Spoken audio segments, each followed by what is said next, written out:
tout à l'heure, tu en parlais de Willy Sagnol, qu'il a certainement des noms, qu'il a certainement coché des noms, parce que il va proposer 4 ou 5 noms. Il est en train de chercher, il fait des rencontres, il les rencontre les uns après les autres, il essaie d'en savoir un peu plus, en termes de motivation, en termes d'envie, en termes de projet, le projet de jeu, parce que c'est hyper important. Après, c'est de savoir s'il a eu l'occasion d'aller rencontrer Zizou, de lui en parler. Est-ce que Zizou est-il d'accord, est-il disposé, parce que ça aussi, ça dépend, il faut se mettre dans la tête, attends, on joue pas comme ça avec en c'est mieux de commencer par une sélection plutôt qu'un club. Moi, je pense, je ne sais pas, je me mets pas dans la tête de ces éléments-là, de ces hommes-là. Pour toi, c'était mieux de passer par un club en premier. On est à la recherche d'un entraîneur pour entraîner les espoirs. Ouais, quel est cet entraîneur qui a ce profil-là pour prendre une génération, pour lui apporter une expérience, pour lui donner des vertus, pour lui donner des valeurs, pour du beau jeu, et des résultats. Et de les voir être exemplaires sur un terrain, de voir ces jeunes donner un maximum, de pouvoir être, je sais pas moi, exemplaire, c'est exemplaire.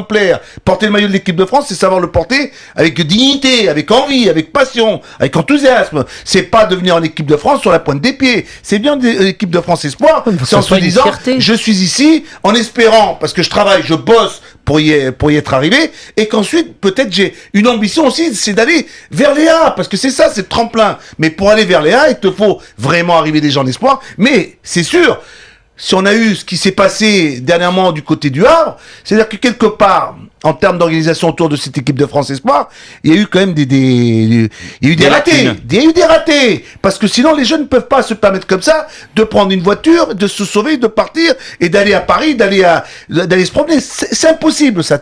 Si vraiment ils sont bien encadrés, bien accompagnés, où il y a une forme de travail, que ça se met en place, c'est-à-dire que les jeunes ne peuvent pas bouger. Et là, alors, quand tu nous proposes des noms, il peut y avoir Makelele, il peut y avoir, tu me parles de Zidane, il peut y en avoir d'autres aussi qui ont envie aussi de peut-être, pourquoi pas, venir être entraîneur de l'équipe de France Espoir. Non, c'est pas, je pense que ça c'est un rôle, c'est spécifique, c'est le directeur des sélections, c'est Willy Sagnol, c'est lui qui s'en occupe, c'est lui qui cherche. Mais ce qui est bien, ce qu'a dit Willy, et c'est une bonne chose, c'est-à-dire il faut que ça vienne des deux, c'est-à-dire que Willy Sagnol et Le Gret veuillent vraiment cette personne-là, et que cette personne-là veut absolument être le sélectionneur des espoirs. Ah bah oui, il faut être candidat, évidemment, oui. Non, mais pas que candidat, il faut qu'ils ressentent qu'ils en ont vraiment envie, et c'est non pas parce qu'ils n'ont pas de métier ni de club. Fabien Antoniente, il y a une question que je me pose, mais est-ce que la candidature si elle existe, de Zizou, ne va pas vampiriser